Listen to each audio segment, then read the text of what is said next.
Bonjour à tous, bienvenue à notre conférence sur YouTube. Alors après vous avoir fait voyager en Croatie et en Irlande, aujourd'hui, Perrier Voyage, on a décidé de vous emmener à la découverte de l'Antarctique.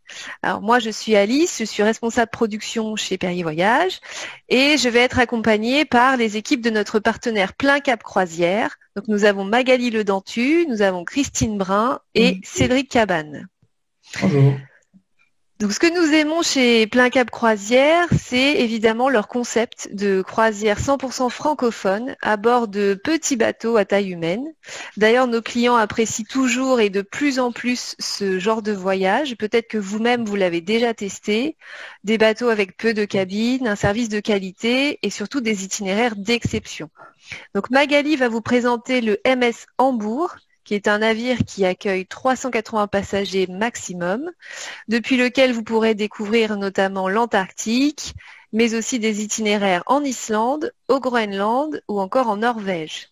Et nous avons la grande chance d'avoir aujourd'hui avec nous Cédric, qui est guide conférencier expérimenté, qui va donc vous présenter les beautés de l'Antarctique. Donc je vais leur laisser la parole évidemment, et on espère bien sûr qu'on pourra tous très vite partir à la découverte de nouvelles destinations, que nous pourrons tous très bientôt voyager. Mais en attendant, rêvons un peu de grands espaces et embarquons pour l'Antarctique. Magali, je te laisse la parole. Merci beaucoup Alice. Madame, Monsieur, bonjour et ravie de vous retrouver dans le cadre de cette présentation de l'Antarctique et du MS Hambourg. Le MS Hambourg donc, est un bateau affrété depuis déjà plusieurs années par Plein Cap Croisière dans le cadre de nos affrètements de bateaux à taille humaine puisque c'est vraiment notre spécialité. Le MS Hambourg est un bateau qui peut accueillir à son bord 380 passagers, donc seulement 197 cabines, un bateau que l'on qualifiera encore à taille humaine, un bateau où les passagers sont connus, reconnus, où les passagers ne sont pas des numéros. Bien évidemment, la petitesse de ce bateau permet aussi de se faufiler dans des endroits où les mégaships ne pourront pas aller, ce qui est l'avantage, bien sûr, de choisir un petit bateau à taille humaine. Un bateau qui est classé aussi, il faut savoir, un bateau semi-expédition. C'est aussi pour cela que Plein Cap a choisi de partir en Antarctique avec ce bateau. C'est une destination que nous faisons chaque année, l'Antarctique au mois de janvier. Un bateau semi-expédition, cela veut dire donc qu'il est habilité à naviguer dans ces eaux très spécifiques de l'Antarctique. Notre conférencier Cédric Cabane nous en parlera dans quelques instants. Et un bateau qui est doté de Zodiac, facilitant ainsi les débarquements et une approche vers les glaces, les glaciers, etc. Faisons connaissance un peu plus en détail avec ce bateau donc, qui est le Hambourg. C'est un navire qui a été construit donc en Allemagne en 1997, rénové ensuite à 2 reprises, en 2014 et au printemps dernier, en 2020. Je vous disais donc vraiment un bateau à taille humaine, puisqu'il fait seulement 15 000 tonneaux, ce qui est petit dans le monde de la croisière, une longueur de 144 mètres et 21 mètres de large, un tirant d'eau de 5 mètres, ce qui est peu aussi, ce qui lui permet d'accéder là où les gros bateaux ne pourront pas aller. Et à son bord, un équipage très fidèle et très attentionné, 170 membres d'équipage, aux soins et aux petits soins, je dirais, pour servir l'ensemble des passagers. Ici, donc, le plan du navire, la coupe, vous permet de faire connaissance avec celui-ci. Comme vous pourrez le remarquer, le bateau a beaucoup d'espace par rapport à sa capacité en passagers, puisque les cabines sont disposées du milieu vers l'avant. Donc, pour répondre à une question aussi qui se pose très régulièrement, on n'a pas l'inconvénient de nuisances sonores dans les cabines, puisqu'aucune cabine ne sont situées vers l'arrière du bateau. Beaucoup de salons, d'espaces communs et de ponts extérieurs pour profiter au maximum de nos très belles navigations. Parlons ensemble à présent des cabines du MS Hambourg, des cabines qui sont réparties donc en différentes catégories, donc des cabines intérieures, très peu, et ensuite des cabines extérieures avec des petits hublots, des hublots plus grands, des sabords ou des fenêtres panoramiques. Ici, quelques exemples des différentes catégories de cabines que l'on pourra trouver à bord du MS Hambourg. En règle générale, les cabines standards, à savoir depuis les cabines intérieures de la catégorie 2 à la catégorie 10, font entre 12 et 14 mètres carrés. Et ensuite, donc, on trouve des cabines un petit peu plus grandes, des suites, comme la catégorie 11, ou des cabines avec balcon qui font environ 25 mètres carrés. Vous pouvez apercevoir ici, donc, sur ces photos, un exemple de cabine de catégorie 7, qui fait partie des cabines première catégorie extérieure, donc des cabines avec des très grands hublots, ce qui est assez rare d'ailleurs sur les bateaux de croisière, un hublot qui fait à peu près 1,10 m de diamètre, ce qui permet vraiment de profiter des paysages, de la navigation. Les cabines avec sabord que vous pouvez apercevoir en bas de votre écran. Ensuite, en catégorie 9, les cabines avec fenêtres panoramiques. Ces fenêtres permettent de profiter encore davantage et d'offrir plus de luminosité dans la cabine. Ces fenêtres s'ouvrent également. Et un exemple aussi des suites à la catégorie 11, donc offrant une cabine avec un petit coin salon avec un grand hublot, une alcôve et derrière donc la partie nuit avec la cabine. Vous le voyez ici sur ces vues aussi, à bord du MS Hambourg, les cabines sont aménageables soit avec 2 lits jumeaux, comme le présentent ces photos ici, des lits que l'on peut rapprocher aussi pour les cabines extérieures. Donc, on peut les aménager donc, en double ou en lits jumeaux. Faisons connaissance donc avec les salons aussi, les espaces communs du MS Hambourg. Je vous disais donc de vastes espaces, quelques exemples ici. Donc du restaurant, des 2 restaurants, puisqu'on va trouver le restaurant principal sur la photo en bas à droite, où seront proposés petit déjeuner, déjeuner et dîner, servis à table. Comme sur toutes nos croisières, les boissons sont incluses, le vin rouge et blanc, également l'eau minérale, thé, café en fin de repas. 2 dîners de gala également sont proposés et cocktails sur toutes nos croisières. Et vous apercevez aussi le Palm Garden sur la photo en haut à gauche, qui est cet espace sur un pont supérieur permettant de profiter encore plus de la navigation, puisque nous sommes sur un pont supérieur, et de prendre ses repas sous une formule différente, puisque c'est un espace de buffet. Des photos ici aussi présentant les différents salons du MS Hambourg, où se dérouleront donc spectacles en soirée et conférences en journée, puisque toutes les croisières proposées par Plein Cap Croisière, quelle que soit la destination, l'Antarctique, mais bien d'autres, nous avons toujours à notre bord 2 voire 3 conférenciers spécialisés chacun dans leur domaine et qui viennent partager avec vous leurs connaissances à travers différentes thématiques et présentations d'escale. Une vue ici des ponts extérieurs donc du MS Hambourg, permettant donc de profiter de ces grands espaces, de la navigation au cœur de l'Antarctique bien sûr, profiter de tous ces paysages. Ces navigations qui pour la plupart, lorsque nous sommes dans des zones prédestinées, sont commentées par nos conférenciers, donc pour le plus grand plaisir de nos passagers. Donc, vous retrouverez bien sûr toutes ces informations auprès de vos conseillers voyage et agences de voyage fériés à travers la brochure, bien sûr. Et donc, tous vos conseillers sont à votre disposition pour vous donner plus de détails sur le bateau, sur les itinéraires du MS Hambourg et sur les destinations.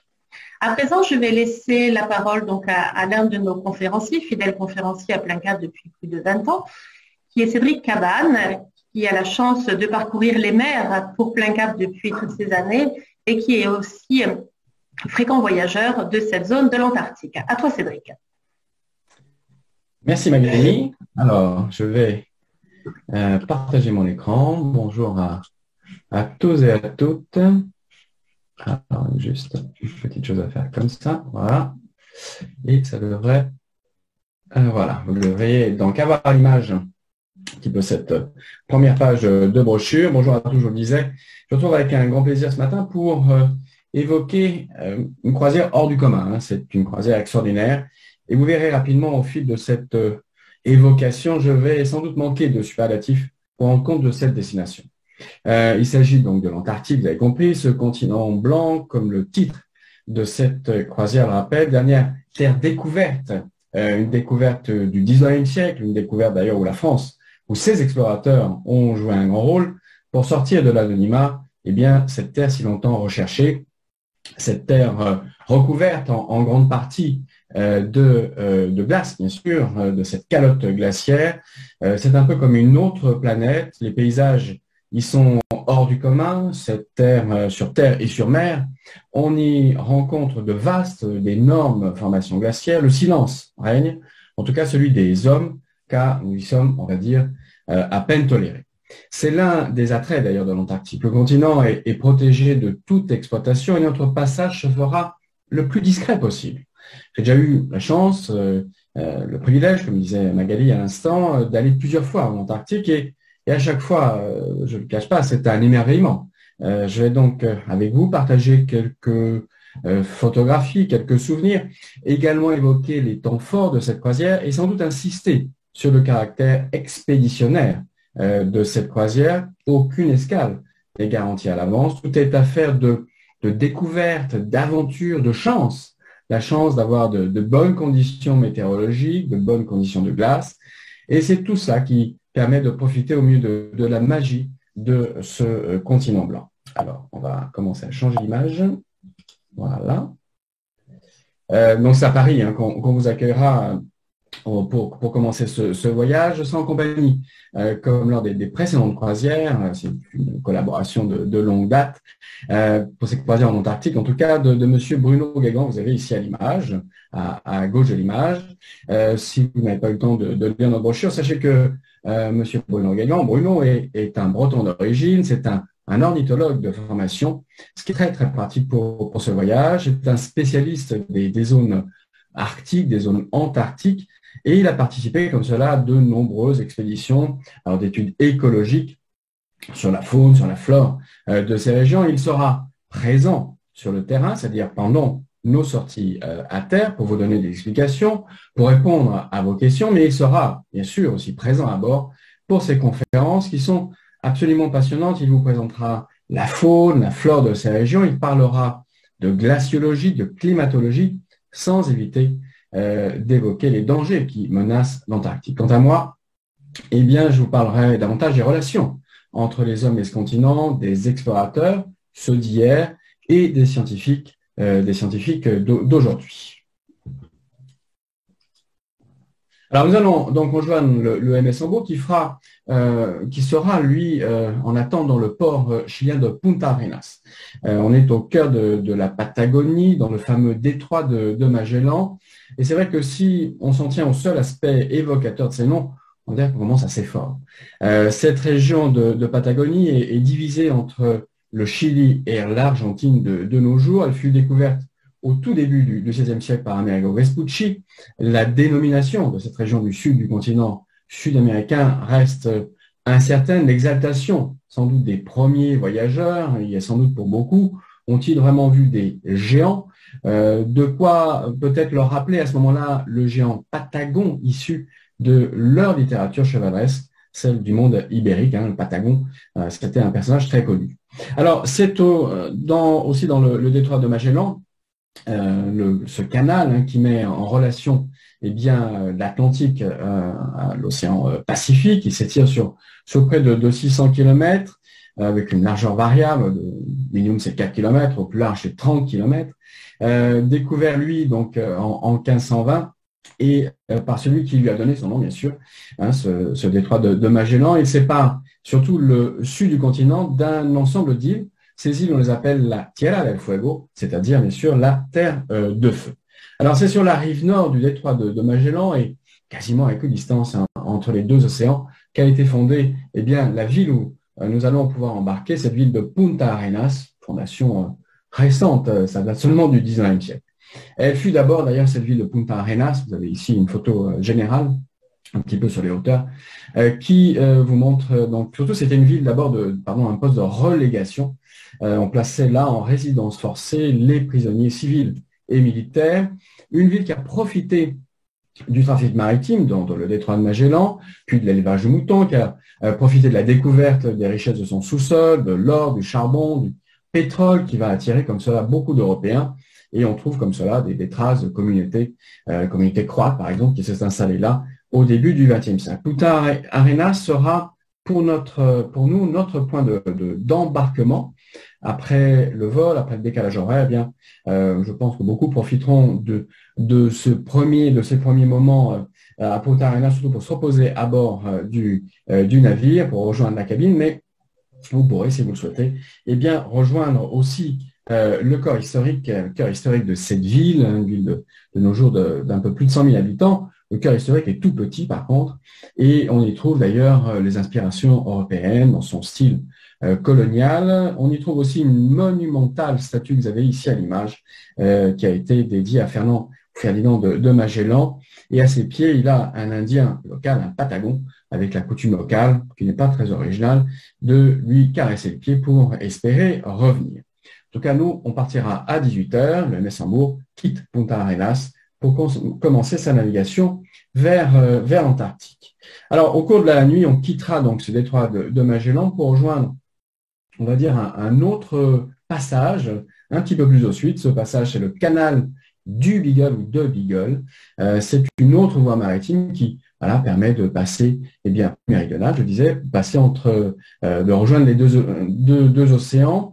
Il longe, lui, la rive sud de l'île de la Terre de Feu et il s'étire quasiment de façon rectiligne, vous voyez ici avec cette carte. Il s'étire sur les plus étroits, puisqu'il va faire au minimum 1 kilomètre dans sa partie la plus étroite qui est à l'est d'Ushuaia. Alors, juste pour mémoire, ce canal porte le nom d'un des 2 navires de l'expédition du capitaine Robert Fitzroy. On est en 1836.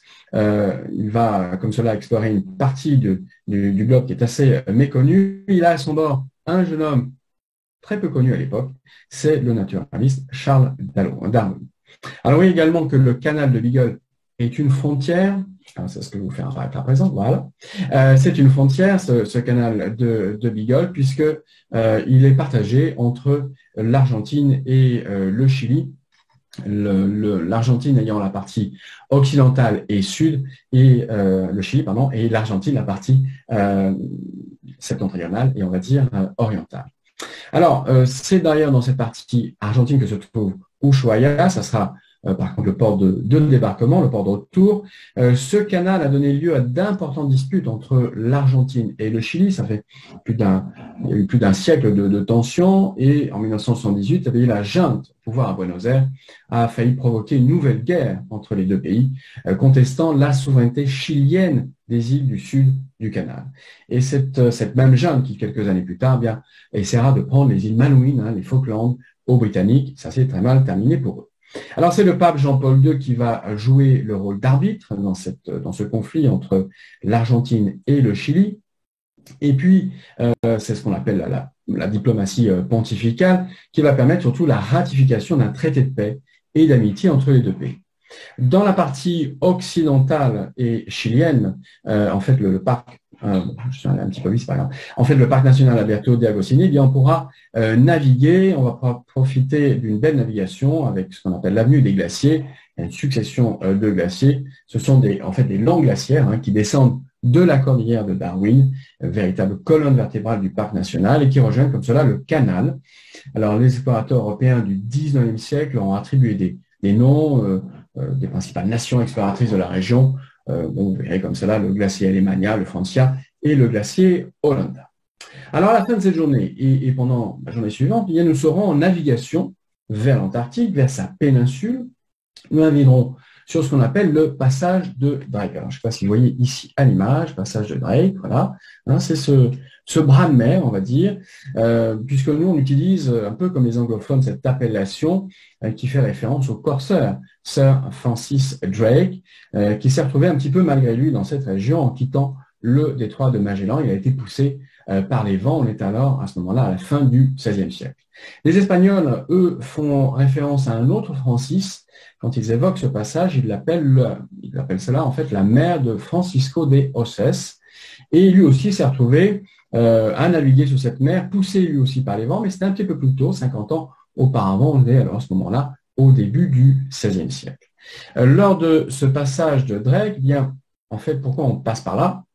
C'est le plus court chemin pour rejoindre l'Antarctique. Si on devait, comme les scientifiques français, rejoindre la Terre Adélie, qui est quand même à l'opposé, qui se retrouve à peu près ici, voilà, ici la Terre Adélie, il y a du monde vite pour le signaler, pour rejoindre cette base, il faut partir du port de Hobart, qui est un port en Tasmanie, donc au sud de l'Australie, et il nous faudra comme cela 5 jours de navigation pour toucher la Terre antarctique. Donc, on prend le chemin le plus court, le passage de Drake, et pendant cette navigation, on va en faire beaucoup de choses. On va commencer par profiter de la navigation pour étudier, voilà, pour étudier et pour profiter surtout de la faune qui aura la gentillesse de nous accompagner, de croiser notre chemin. Alors c'est vrai qu'à ce moment-là, quand on est en navigation, il faut passer du temps au sabord, il faut passer du temps dans les salons, sur les ponts extérieurs. On peut, comme cela, avoir la chance de voir des cétacés qui empruntent aussi ce passage, qui utilisent aussi la puissance du courant circumpolaire antarctique. Imaginez que ce courant est à 30 fois la force du courant de l'Amazone, qui, vous savez, est loin d'être un fleuve paresseux. Alors, on va trouver, on peut voir comme cela des baleines à bosse, des rorquals, des dauphins sabliers, c'est ce que vous avez à l'image. Et on les reconnaît assez facilement, vous voyez, avec cette robe blanche et noire. On également, on peut avoir la chance, bien sûr, de voir beaucoup d'oiseaux, et ça, c'est un spectacle absolument unique. On va voir comme cela des albatros, des pétrels géants, des damiers du Cap. Ce sont ces oiseaux que vous avez ici à l'image, avec ce plumage noir et blanc. Alors, des oiseaux qui, planent. Ce sont de formidables planeurs, et ils utilisent comme cela le sillage du navire. Ils profitent des turbulences provoquées par le navire pour se laisser porter, et ils vont comme cela nous suivre pendant des heures. C'est un magnifique spectacle. Un spectacle que vous pouvez profiter tout seul, mais aussi en compagnie de Bruno Guégan, qui aime passer du temps comme cela à les observer. Alors là, bien sûr, il faut chaudement se vêtir parce que c'est les plages d'observation les plus froides. On est en navigation et l'air, on va dire, est assez frais. Alors, ce temps de navigation nous permettra également de rencontrer une équipe très importante à bord, qui est celle qu'on appelle l'équipe d'expédition. Et c'est vrai qu'elle est là pour donner des informations, elle est là pour organiser des moments précis, alors avant, après les débarquements. Ça permet de préciser ce qu'on va visiter, les conditions dans lesquelles on va visiter ces sites. Et puis, c'est une équipe qu'on retrouve aussi à terre, puisqu'elle est là pour nous encadrer. L'équipe est dirigée par ce qu'on appelle un chef d'expédition. Alors lui, il a une tâche très particulière. Il est justement là pour organiser nos escales dans le cadre de ce qu'on appelle l'IAATO, qui est un sigle barbare qui cache en fait une organisation internationale et qui permet d'organiser justement la présence des touristes et de faire profiter aux touristes d'un Antarctique protégé. Grâce au chef d'expédition, grâce à cette organisation, on fait escale, on est seul lorsqu'on fait escale. On a un seul bateau par site. On a l'impression d'être les seuls à découvrir l'Antarctique, ce qui ajoute un bonus à cette expérience. C'est absolument incroyable. On prendra le temps d'ailleurs de vous informer, de vous préparer au débarquement. Par exemple, comment on embarque dans un Zodiac, comment on débarque de ce Zodiac. Bien sûr, on est toujours encadré par des marins, des officiers du MS Hambourg. On prendra le temps également d'expliquer ce qu'il faut faire, ce qu'il ne faut pas faire une fois qu'on est à terre. On ne peut pas fumer, par exemple. On aura l'occasion également, c'est ce que fait, vous voyez ici, ce membre de l'équipe, là, sur le côté, ils sont en train de nettoyer ses bottes. On prend le temps de nettoyer son équipement, les bottes, le pantalon, la parka, le sac à dos. Tout doit être débarrassé de tout polluant, de tout corps étranger, et en particulier d'éléments organiques, tout simplement de la mousse, de la terre qu'on aurait pu ramener lors d'une dernière balade en forêt. Tout ça, il faut être absolument propre pour, comme cela, débarquer en Antarctique. On prendra également le temps de vous parler de ce continent qu'on va ensemble découvrir. Vaste continent, 14 millions de kilomètres carrés, c'est grand comme 25 fois la France. C'est plus grand même que notre continent européen. Pardon, je suis parti en arrière. Voilà, ça va revenir. Un petit moment de voilà. Bon, il est reparti en arrière, excusez-moi. Voilà. Voilà, vaste continent, je le disais. Et voilà un petit peu, je le disais, plus grand que notre continent européen, puisque c'est même, il est même encore 3 fois plus grand l'hiver, lorsque la banquise gèle l'eau tout autour du continent. Donc un continent protégé depuis 1959, protégé de la convoitise des hommes, c'est ce qu'on appelle la Convention de Washington. Alors, cette convention qui a gelé toutes les prétentions territoriales des voisins, des découvreurs du continent, chacun réclamant ce qu'on voit encore un petit peu à l'image, ce qu'on appelait quasiment les portions, les morceaux du camembert. Alors, vous verrez également, eh bien, vous comprendrez qu'au cours de nos escales et de navigation, que ce qu'on appelle parfois le désert blanc n'est pas un espace sans vie. Les hommes y sont tolérés, mais encore pas tout, je vous le disais, il n'y a que 2 catégories d'humains qui sont autorisés à séjourner en Antarctique. Ce sont les scientifiques, et en permanence, il y a à peu près 1000 hommes faisant ce qu'on appelle des hivernages dans des conditions extrêmes pendant l'hiver. Des scientifiques qui sont 3 fois plus nombreux au cours de l'été austral. Quant à la seconde catégorie, eh bien, ce sont les touristes. Alors, ce territoire est dédié à la paix, il est dédié à la science, et notre présence eh bien, est très encadrée. Et ça, je vous disais, c'est un atout, un vrai avantage pour nous touristes, parce que seuls les navires de moins de 500 passagers peuvent envisager de débarquer. Les plus gros navires ne peuvent que passer sans s'arrêter. Et je vous ai déjà dit que, c'est important, un seul navire est autorisé par escale, avec pour chaque navire 4 à 5 heures d'escale maximum. Enfin, pour protéger les sites que nous découvrirons, pas plus de 100 personnes sont autorisées à être en même temps en dehors du navire. Rassurez-vous, pour tout le monde a le droit de descendre et la possibilité de sortir. On établit pour ça des rotations, mais ça permet surtout de profiter en petits groupes de cet espace unique, et ça, c'est un autre atout de la destination. Alors, vous avez sous les yeux à la fois les recommandations que on vous donnera pendant et avant les visites, mais également un autre camembert qui répartit les presque 40 000 visiteurs que l'Antarctique reçoit chaque année, principalement pendant la période estivale, donc qui s'étale de décembre à mars. Alors habituellement, à ce stade avancé de la préparation, je devrais commencer à détailler chaque escale, vous l'avez compris. L'Antarctique n'est pas une destination comme les autres, on va faire autrement. En milieu polaire, les conditions météorologiques, la quantité de glace, la glace flottante bien sûr, les vents, l'état de la mer, tout ça, ça forme un ensemble de paramètres qui évoluent très vite. Et ces paramètres pris en compte par le commandant du navire, par le chef d'expédition, pour prendre la meilleure route de navigation, pour choisir la meilleure escale sur un site ou sur un autre. Aucun navire d'expédition sérieux, aucune croisière d'expédition ne peut sérieusement donc promettre la réalisation d'un programme établi 6 mois à l'avance dans des bureaux. C'est sur place que l'on juge la veille, grâce aux échanges d'informations avec d'autres navires, grâce au bulletin météo, le commandant et le chef d'expédition décident des prochaines escales pour avoir les conditions optimales de sécurité pour le navire, pour son équipage et bien sûr pour ses passagers. Alors, on a prévu de naviguer dans les eaux de l'Antarctique entre le vendredi, comme cela, 7 janvier, et le jeudi 13 janvier. C'est sans doute la première terre que nous apercevrons. Ça sera cette terre que vous voyez ici à l'image. En fait, ce sont les îles Sud-Shetland. Et il y a une île ici qui s'appelle l'île de l'éléphant, celle qui est la plus au nord-est. Alors, un nom donné au XIXe siècle lorsqu'on arrive comme cela, c'est la première terre qu'on aperçoit. Et le nom, il date sans doute des chasseurs de baleines, un chasseur de baleines britannique, le premier qui l'a découvert, qui l'a aperçu, qui s'appelait George Powell, et sans doute parce qu'il y avait des colonies d'éléphants de mer qui peuplaient comme cela cette île.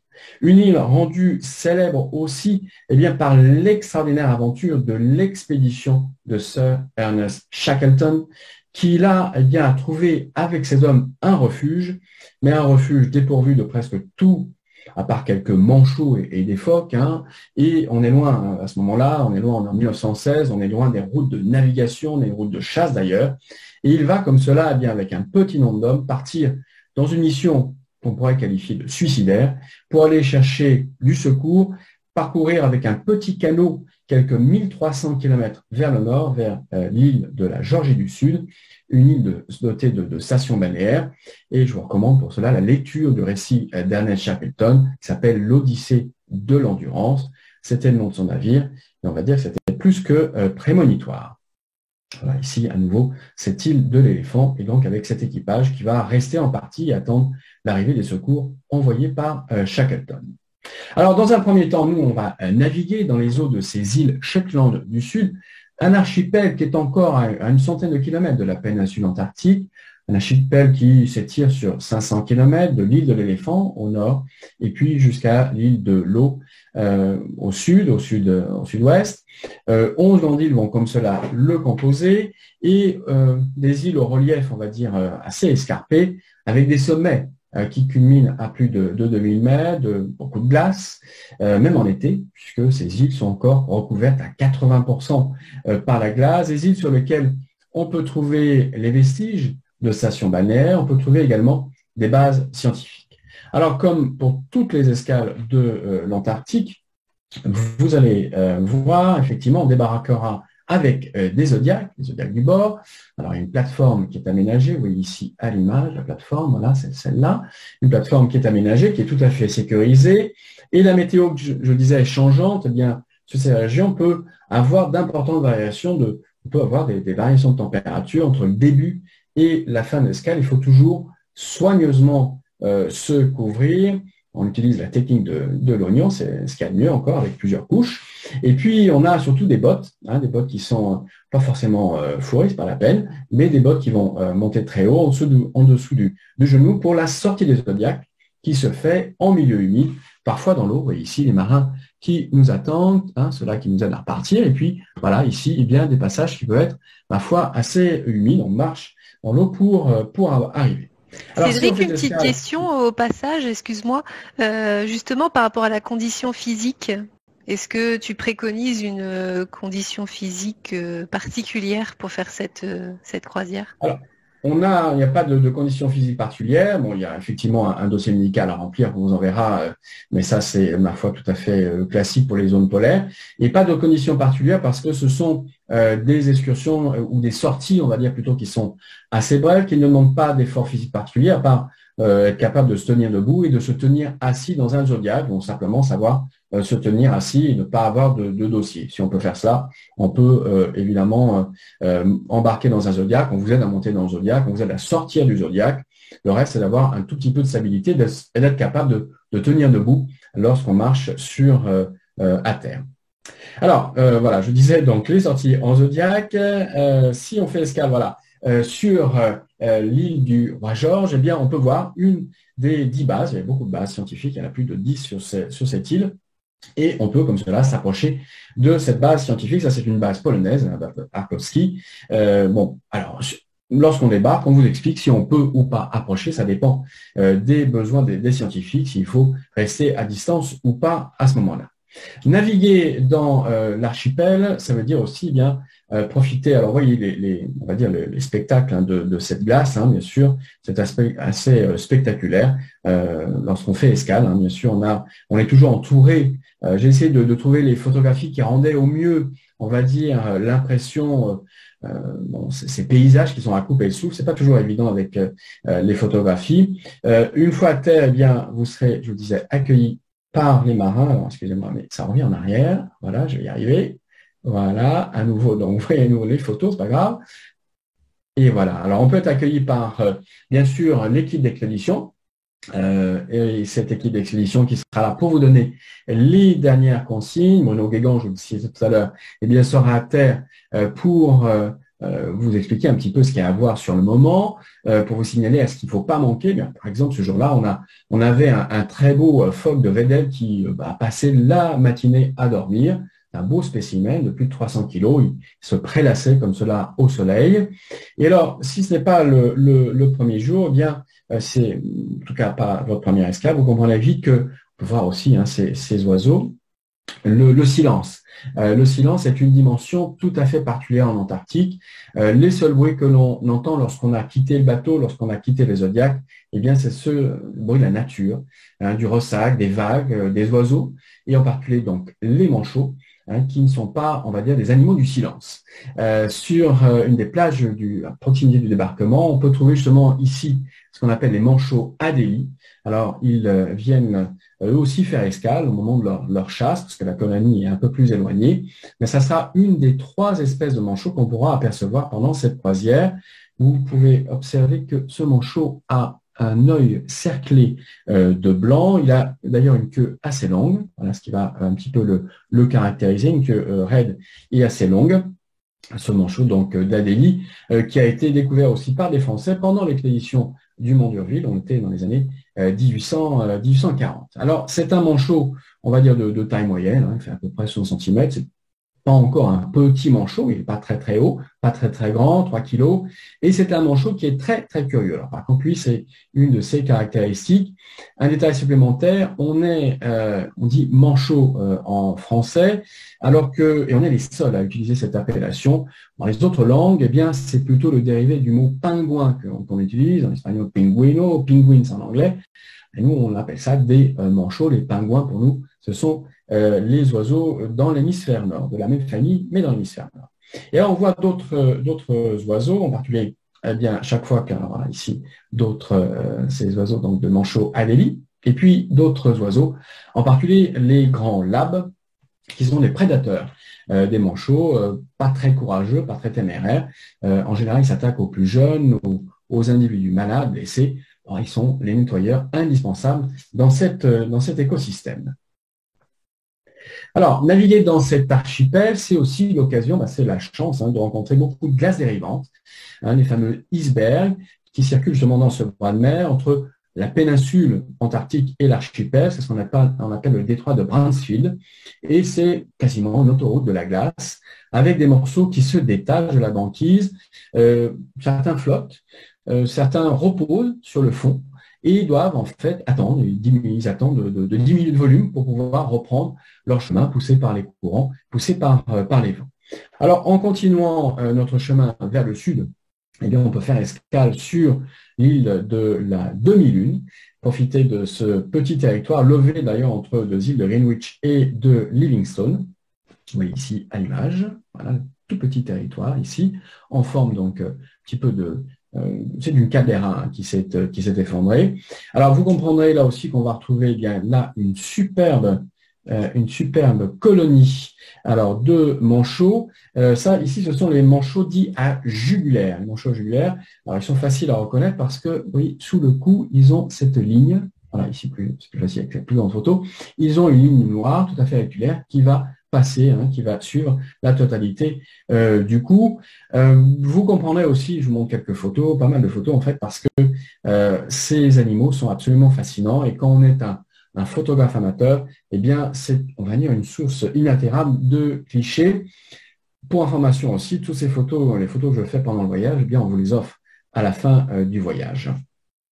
Alors, on pourra observer les manchots, je disais, et voilà, ça sera un moment fort, bien sûr, de notre voyage. Autre destination possible, lorsqu'on navigue toujours dans l'archipel, dans les îles Shetland du Sud, eh bien, c'est l'île de la Déception. Alors, c'est un nom on n'oublie pas, d'autant plus que si les conditions sont idéales, eh bien l'endroit est quand même très loin d'être décevant. C'est en fait un ancien volcan, c'est ce que montre un petit peu cette carte, on peut le deviner, un petit peu comme Santorin, voilà, si vous êtes allé dans les Cyclades grecques, eh bien c'est la caldeira d'un volcan, et c'est sans doute l'un des spectacles les plus magnifiques. C'est aussi une navigation délicate, parce qu'il faut entrer. Oui, ici, le passage est assez étroit. Il est encore plus étroit qu'il ne le paraît sur la carte parce que, eh bien, il y a des hauts fonds, donc on ne peut pas naviguer n'importe où dans ce passage. Et puis, il y a encore la présence d'un nec. Vous voyez ici, cette proéminence qui émerge de l'eau comme cela, qui est en fait de la lave solidifiée d'une bouche volcanique encore plus ancienne et qui est restée là et qui barre en fait une partie du passage. Bon, les vents à l'extérieur du volcan sont aussi importants, il peut y en avoir aussi à l'intérieur, mais si tout se passe bien, eh bien, on passe le soufflet de Neptune et puis on a déjà, en entrant dans ce passage, une vaste colonie de manchots. Là aussi, principalement, ce sont des manchots à jugulaire.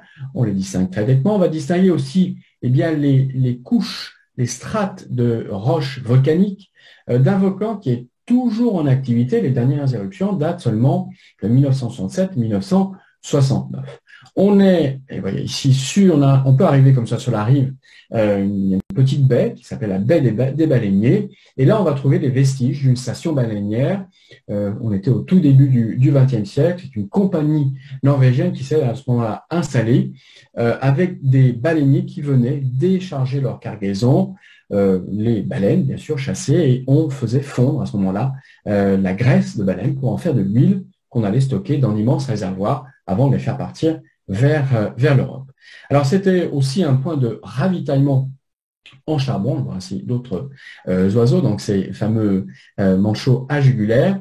Et c'est c'était aussi un point de ravitaillement en charbon, notamment un personnage très important qu'on connaît en France qui s'appelle le commandant Jean-Baptiste Charcot, qui va mener 2 expéditions en Antarctique. Il fera escale là pour recharger en charbon avec son bateau mythique qui s'appelait le Pourquoi pas 4, juste avant de commencer notamment ces hivernages. Alors une fois sur la plage, eh bien, on peut approcher les vestiges. Alors, pardon, ça revient un petit peu en arrière. Alors voilà, à nouveau. On approche donc les vestiges, bien sûr. On approche les manchots à jugulaire et on peut, voilà, ici, voilà, comme cela, le MS Hambourg, les manchots à jugulaire qui font la photo, ils sont charmants. Des lames, puisque voilà, à chaque fois qu'il y a des manchots, il y a des prédateurs. Et puis d'autres oiseaux. Alors ici, je vais choisir juste le goéland dominicain qui niche, puisque vous voyez qu'il a ses petits, il avait niché à proximité également des ruines de la présence humaine. Alors, en continuant notre chemin vers l'ouest, eh bien, nous allons toucher le continent, en particulier la terre de Graham. La terre de Graham, on pourra voir plusieurs escales possibles. Je peux citer Neko Harbour, la baie du Paradis, Cuverville, la baie d'Orient, Port-au-Croix. Ces noms sont les traces, on va dire, intangibles des premiers explorateurs qui ont noté eh bien, les premiers relevés topographiques, qui ont sondé en premier les profondeurs des baies et autres passages étroits à la navigation. On peut citer, et parmi ces explorateurs géographes, un Belge, Adrien de Gerlache, qui à la fin du XIXe siècle, avec son Belgica, eh bien, a laissé aussi son empreinte sur la toponymie locale. On trouvera eh bien, pendant ces approches, pendant ces escales, des stations scientifiques, certaines sont en activité, d'autres sont de simples coquilles vides, voire même quasiment des petits musées. On trouvera plus de glace dans cette région, car le relief est plus marqué, hein, le climat est plus froid par rapport aux îles Shetland, et ça permet d'avoir eh bien, une calotte glaciaire qui a des langues glaciaires qui descendent jusqu'à la mer, et ces langues glaciaires, eh bien, elles vont régulièrement véler des morceaux de glace qui vont comme cela, eh bien, de taille variable, bien sûr. Vous avez sous les yeux ce qu'on appelle des icebergs. On peut avoir des tailles plus petites, des glaçons, eh bien, avec une couleur d'eau absolument exceptionnelle. Vous voyez ici ce qu'on appellera plutôt des bourguignons. Hein, ça, c'est lié à la taille qui rappelait pour les premières expéditions la taille, si vous voulez, des gros tonneaux de vin. Et puis, on peut avoir également ce qu'on appelle du brash. Alors, le brash, eh bien, c'est de la poussière d'iceberg qui va se retrouver en mer. On voit ici un petit peu sur la plage, dans l'eau, mais également qu'on va retrouver sur la plage. Et ça fait l'occasion, là aussi, de belles photos. Et puis, on va retrouver aussi, lorsqu'on s'approche du continent, des manchotières. Les manchotières qu'on appelle aussi des rouqueries de manchots. Et en particulier ici, ce manchot, alors je ne sais pas si vous distinguez déjà cette photo générale, c'est ce qu'on appelle le manchot papou. C'est la 3e espèce qu'on va rencontrer dans cette région de l'Antarctique. Alors, c'est la plus grande des espèces que l'on verra, fait jusqu'à 80 cm de hauteur, un peu plus gros, entre 4 et 8 kg, ça dépend un petit peu des individus. On les reconnaît justement grâce à cette tache blanche, cette tache blanche qui est au-dessus de l'œil, qui va contourner la boîte crânienne qu'on va retrouver de l'autre côté, donc un petit peu comme si c'était un casque blanc sur la tête. Ils sont parmi les plus rapides des manchots. On a établi leur vitesse à quelques 35 km/h. Alors, ils sont évidemment très rapides dans l'eau. Hein, ce sont de formidables nageurs. Vous voyez qu'ils ont un petit peu la technique du dauphin, c'est-à-dire qu'ils sautent au-dessus, passent par-dessus de la surface de l'eau pour aller encore plus vite. Et puis, on sera en pleine période de reproduction. Alors, s'ils ne sont pas rentables, en général, ils sont assez ponctuels, à 15 jours près. Et ça veut dire qu'on a des petits de taille variable. Ils n'arrivent pas tous en même temps. Alors, vous allez voir ici des petits qui sont quand même déjà assez avancés. Puis, il y a même encore des plus grands. Ça dépend un petit peu ici, c'était un peu plus au sud. Eh bien, sans doute que les parents étaient arrivés plus tôt et leurs petits étaient nés également plus tôt. Tout dépend de la date, du moment de leur nidification. Vous voyez, ce sont des animaux qui sont fascinants à observer, ils sont souvent très très amusants. Vous voyez ici, eh bien, ils sont assez monogames, ils sont monogames même, donc ils se retrouvent chaque année, le couple, la femelle et le mâle se retrouvent, et ils ont des nids faits de pierre. Je vous montre un petit peu cette photo. Et puis surtout, ils sont en permanence en train d'essayer d'améliorer leur nid, voilà, il faut essayer de garder la femelle fidèle pour l'an suivant. Donc, on va se voler les cailloux et transporter les cailloux, bien sûr, avec leur bec. Je vous disais, ils sont absolument fascinants à observer et on les voit aussi sortir de l'eau. Alors, avec cette démarche, dès qu'ils gagnent à terre, qui est, on va dire, un petit peu plus hésitante, ils marchent sur des cailloux, ils marchent sur la glace, donc c'est là aussi un peu difficile pour eux, mais c'est fascinant à observer. Alors, vous comprenez, au cours de la navigation, que le commandant du navire, comme le chef d'expédition, auront à cœur de vous faire partager un maximum d'expériences, de vous faire goûter à la plus grande diversité de ces expériences. On va multiplier autant que possible les escales, on va essayer aussi de varier ces escales. On peut faire, par exemple, ces navigations en zodiaque, ce qui permet, sans toucher terre, de profiter d'un cirque particulier. Alors, justement, là, on ne pourrait pas toucher terre, mais aussi, ça nous permet d'approcher ces icebergs, ces fameux glaçons. Ça nous permet d'approcher un fond de glace, un glacier. C'est un moment magique d'être à bord d'un zodiaque. On peut demander au pilote du zodiaque de couper le moteur, et à ce moment-là, qu'est-ce qu'on entend? On entend la glace. On entend la glace pétiller au moment où les bulles d'air vont se libérer. Et donc ça, c'est absolument, c'est génial. C'est quelque chose de magnifique. On a aussi la chance de rencontrer les animaux, ici un front de glace vers lequel le zodiaque approche. Et puis on peut rencontrer pendant ces sorties en zodiaque, il y a des animaux, on va les approcher encore davantage. Voilà ici quelques images. Voilà, ça ce sont ces fameux manchots papous, toujours assez curieux lorsqu'on approche, on a la chance d'approcher en zodiaque. Et puis par exemple, on a pu voir ces fameux, là ce sont des phoques crabiers que vous voyez ici à l'image, qui sont en train de se reposer au soleil. Ils sont un petit peu dorés la pilule et ils profitent comme cela d'un moment au calme. Et voilà, on a passé pendant 1 heure à tourner autour avec le zodiaque, ça ne les a absolument pas dérangés et pour nous, ça a été absolument fantastique. Au cours des escales, quel que soit, on a également du temps à passer. Vous voyez ici encore un autre phoque comme cela, très près, avec, voilà, ici à nouveau, le phoque crabier, qui a pris la pause juste dans l'axe du navire. Au cours des escales, je disais, quel que soit, on a également le temps de passer du temps à bord, ce qui nous permet là aussi, lorsqu'on est à bord, d'observer. Quand on fait escale, on observe ce qui se passe à l'extérieur. Les paysages, je disais, sont absolument magnifiques. On en prend plein les yeux. Il faut rester alors soit à l'extérieur, sur les ponts extérieurs, soit à profiter des hublots, des sabords dont parlait Magali tout à l'heure. Ça nous permet de voir un petit peu ce qui se passe dehors. Le vent, les courants amènent de la glace. Ça permet de voir des glaciers, des icebergs qui approchent. Ça permet aussi de voir parfois des animaux qui sont en train de se reposer sur ces icebergs. Vous avez ici un terrible prédateur pour les manchots. C'est ce qu'on appelle le phoque léopard ou le léopard de mer, qui est plus grand qu'un homme, puisque ça dépend de la taille, mais en général, il peut faire jusqu'à 4,50 m de longueur, une belle bête de 600 kg. C'est un animal fascinant, c'est un prédateur avec une énorme gueule, ici on voit d'ailleurs, cette gueule et ces taches un petit peu, c'est pour ça qu'on l'a nommé le léopard. Pendant ces plages d'observation, vous allez profiter aussi des changements, on va dire, de couleur, de lumière, parce que à la différence des croisières en Arctique, il n'y a pas de soleil de minuit, mais ici, on a des nuits très courtes, donc des couchers de soleil. Les levées de soleil, c'est aussi quelque chose d'assez magnifique.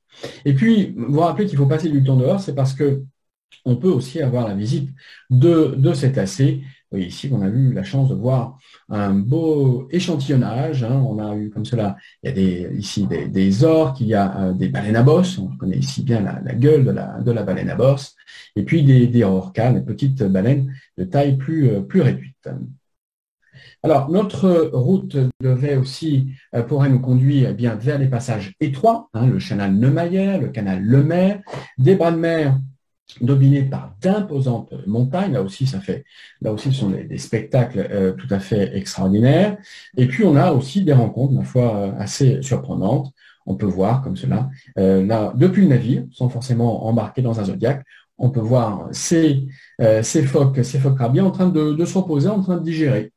Oui, ils se sont regroupés. Il y a encore des traces de sang sur la glace. Ça veut dire qu'ils ont dû, ils ont mangé il n'y a pas très très longtemps. Alors, malheureusement, à un moment donné, il faudra faire demi-tour. Le 13 janvier, on pourra commencer à rebrousser chemin. On reprendra un cap vers le nord-est, mais on aura une belle navigation encore dans les eaux de l'Antarctique. Et là aussi, eh bien, on aura la très forte probabilité de rencontrer ce genre de mastodonte que vous avez ici à l'image. Il s'agit là de ce qu'on appelle un iceberg tabulaire, un énorme morceau de glace qui s'est détaché, qui se détache régulièrement de la banquise côtière et qui dérive. Tabulaire, tout simplement parce que ça ressemble à une table, c'est plat sur la surface supérieure, elle est relativement régulière et plate. Alors, ils sont absolument magnifiques de loin, et puis de près, lorsqu'on s'en approche, eh bien, on voit à leur côté irrégulier, ils ne sont pas aussi réguliers que ça. Avec un peu de chance, eh bien, ça peut se renouveler pendant la navigation. Et ici, d'autres glaciers comme cela tabulaire qu'on a pu observer pendant cette navigation. Après avoir traversé pour la seconde fois le passage de Drake et rejoint cette fois-ci le canal Beagle, on arrivera au début de la matinée du 15 janvier dans le port d'Ushuaia. Alors, Ushuaia, c'est la capitale de la province de la Terre de Feu, le nom a précédé l'installation, si vous voulez, de cette petite ville argentine à la fin du XIXe siècle. Je vous invite à relire la bande Patagonie d'Isabelle Autissier, c'est vraiment important parce que voilà, c'était un village Yamana. Pour les Yamana, Ushuaia, ça veut dire la baie de l'Ouest. Pour nous Français, c'est une émission de télévision, c'est celle de Nicolas Hulot, c'est un peu daté, mais ça reste dans les esprits, c'est un produit L'Oréal. Vous y trouverez quelques musées, dont le musée maritime qui est installé dans l'ancienne prison de la ville. Et pour nous, ce jour-là, ça sera aussi un point de départ pour deux excursions tout à fait complémentaires. L'une le matin et l'autre l'après-midi. Le matin, eh bien, on pourra comme cela aller rejoindre le parc national de la Terre de Feu, qui a une vingtaine de kilomètres d'Ushuaia. C'est un parc qui date des années 60. Il s'étend sur plus de 6000 hectares. On y trouve une splendide forêt, on va dire, subantarctique, avec des espèces endémiques, notamment ce qu'on appelle les langas ou les faux êtres. On vous montrera également des parasites végétaux qui sont en symbiose avec ces arbres, ces lanternes des Indiens. On a également quelque chose d'extraordinaire qu'on appelle le pain de l'Indien, qui est un champignon que consommaient les Yamana. Et puis, le parc est fait de rivières, de lacs. Les Canadiens ont eu la très bonne idée d'y introduire des couples de castors à la fin de la Seconde Guerre mondiale, espérant profiter de la production de fourrure locale. Ça n'a pas marché du tout. Il ne fait pas assez froid, la forêt est de mauvaise qualité. Par contre, les castors ont ravagé une partie de la forêt et ont modifié l'écosystème local. Le parc touche également ce qu'on appelle le canal de Beagle, bien sûr, et on y trouve quasiment la poste du bout du monde. Vous voyez cette étrange baraque ici, ce cabanon. En tout cas, je vous dis une chose, au bout de 10 jours, dans des espaces qu'on a passés dans des espaces dominés par la glace, vous verrez que c'est très agréable de retrouver un peu de végétation, de retrouver des arbres. Quant à l'autre excursion qu'on fera l'après-midi, eh bien, on vous propose de naviguer à nouveau sur le canal de Beagle avec un petit bateau local pour rejoindre ce qu'on appelle le phare des éclaireurs, qui est installé sur un îlot rocheux. Et sur cet îlot, eh bien, proximité d'autres îlots, on va trouver une profusion d'animaux. La faune est très très riche. Vous voyez ici une colonie de cormorans, il y a des cormorans royaux, des cormorans impériaux. Également ici, alors je l'ai mis en toute petite photo là, avec les canards vapeur, ça n'a rien à voir avec la cuisine chinoise. On y trouvera également une superbe colonie de lions de mer, qu'on appelle aussi l'otarie à crinière. Une colonie très dynamique, vous allez voir ici de nombreux jeunes qui ont été comme ça pris en photo, regroupés, alignés, ils sont en sécurité, ils se tiennent un petit peu au chaud. Et puis les adultes, eh bien, eux prennent aussi le soleil.